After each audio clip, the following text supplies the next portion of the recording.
Skinny Man. So you performed alongside with Skinny Man at Survival Warfare.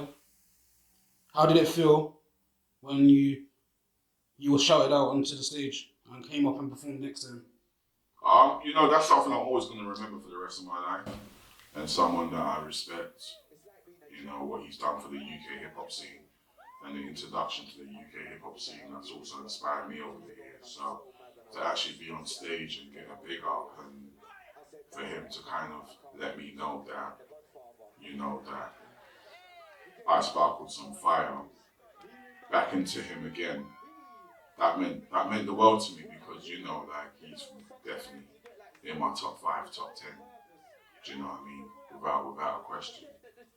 And he's more than just artist to artist, but he is a safe brother. He's a general as well. Yeah, he's a general. OG.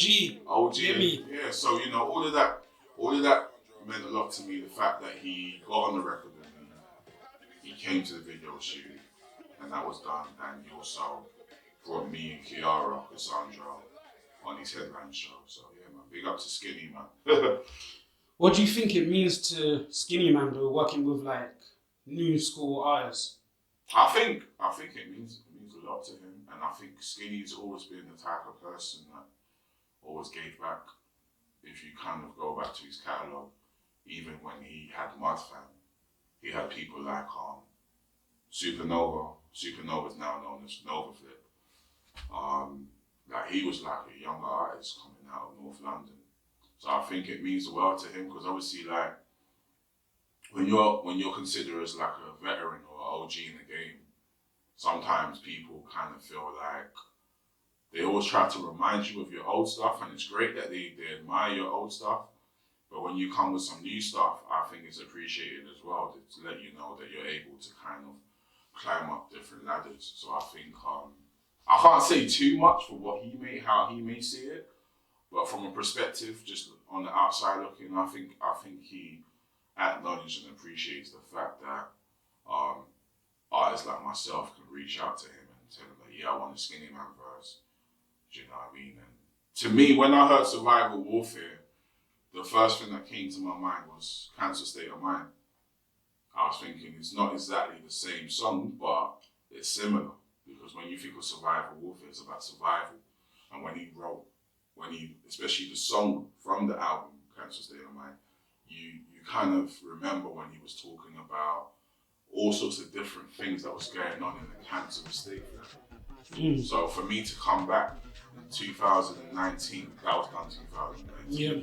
For me to come back then in 2019 and record a record like that where there was police brutality, there was the Grenfell Towers, and also, what else can I remember? Grenfell Towers, police brutality, and the slavery in Libya, and just other things that people were trying to survive where single mothers who have 8 kids and she can't look after all of them and she's struggling and maybe the son has to go and do the road thing, you know what I mean? Just to survive. There's many aspects of trying to survive, so I feel like Kiara, Cassandra, and Skinny Man, adding them to the record, made a great masterpiece, and I'm glad that people supported it at the time, and I think people should still support it now. Because what we're trying to make with our music, especially myself, is to make music that will live a very long time. Like even if you think of Cancer State of Mind, that album was recorded back in 2004, but when you listen to it now, it feels like you've just heard it for the first time, and it still sounds like everything that he was possibly talking about on those records are still happening now. Yep. So that's what we're trying to make, timeless music like that. Okay, so let's talk about expressions of opinions. Yeah. Volume 1. Bro, where's Volume 2? What's going on? Everyone keeps answering this. I've been saying that for a while now, so yeah, I'll forgive you on that, man. But what other people need to understand is when you're when you're about to make something that's going to live around for a long time and a great body of work, right? It takes a lot of time, a lot of energy, a lot of patience, a lot of understanding what you're trying to make and trying not to overthink it, but just make it. Do you understand? Like all these classic albums, whether it's from the UK, Jamaica, Britain, wherever in the world it's from, all your favorite classical albums, right? That are classics, yeah, weren't overrushed. And they can live to now and forever. I'm not trying to make albums that, yeah, that was alright. One hit wonder. Yeah, you know the ones there, like, oh yeah, that it was alright for that year, but nah, man, he's not that guy no more.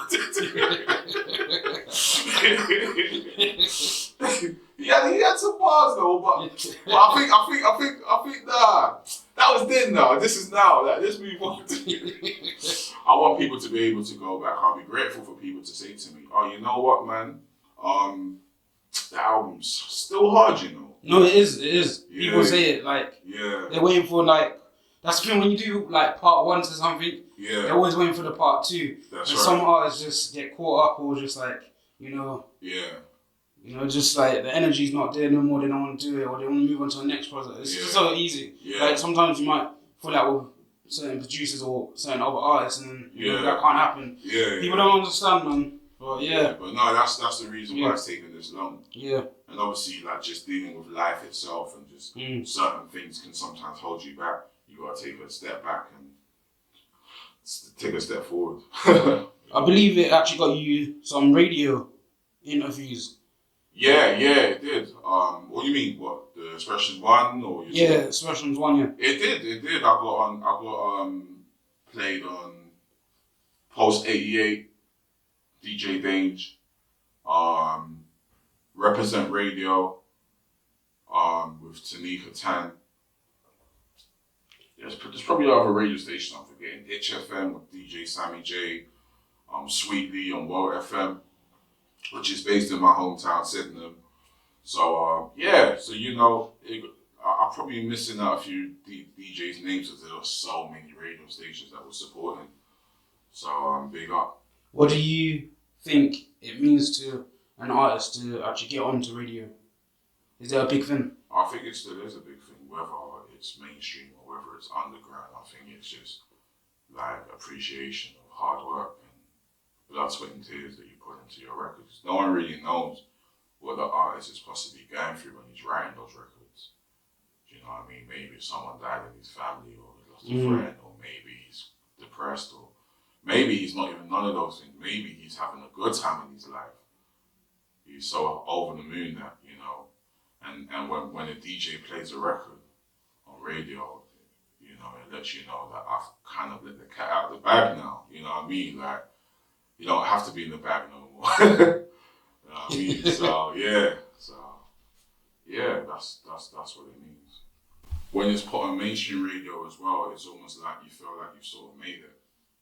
Yeah. You know what I mean? So get that recognition or that exposure. Yeah. So I heard from the grapevine that you're working with an artist that you've worked with previously. Yeah. D. Van Jones. D. Van Jones. Talk to me. What's the new track? Like, all right. Don't give away too much, but just a little teaser for the people. There is no new track at the moment, but we have spoken. He is away at the moment, but he's back soon.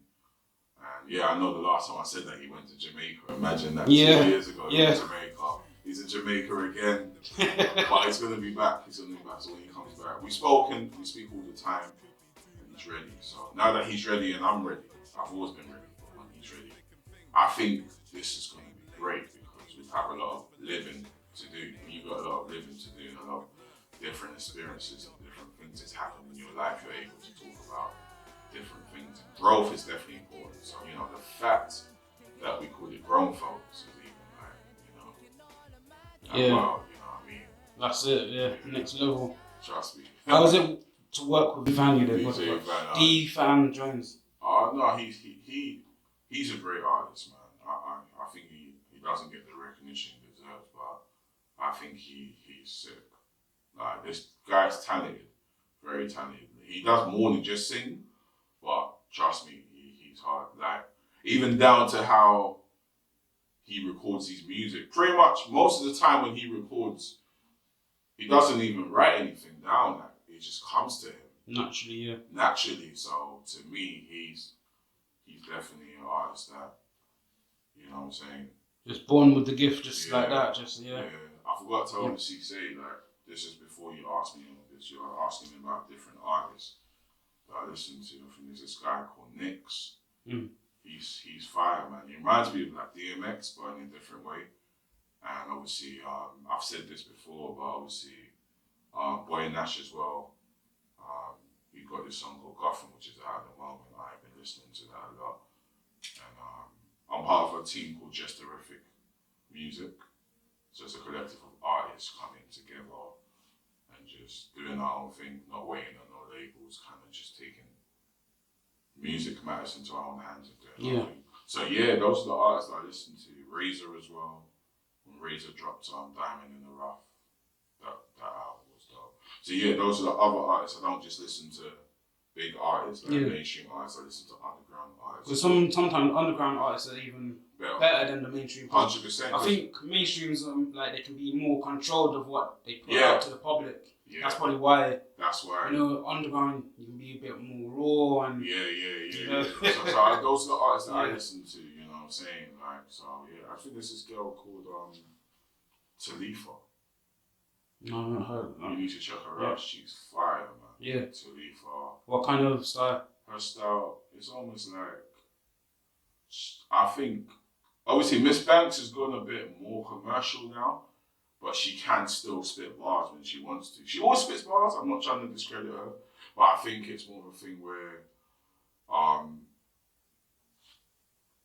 she makes a lot more of the songs you hear now, but she can still kill it. When she wants to kill freestyle, she goes hard. She reminds me of Miss Banks. Between a connection between Miss Banks and Nole. Okay. Yeah. And Nole's hard as well, by the way. Yeah. So yeah, those are the artists that, you know, I definitely enjoy listening to.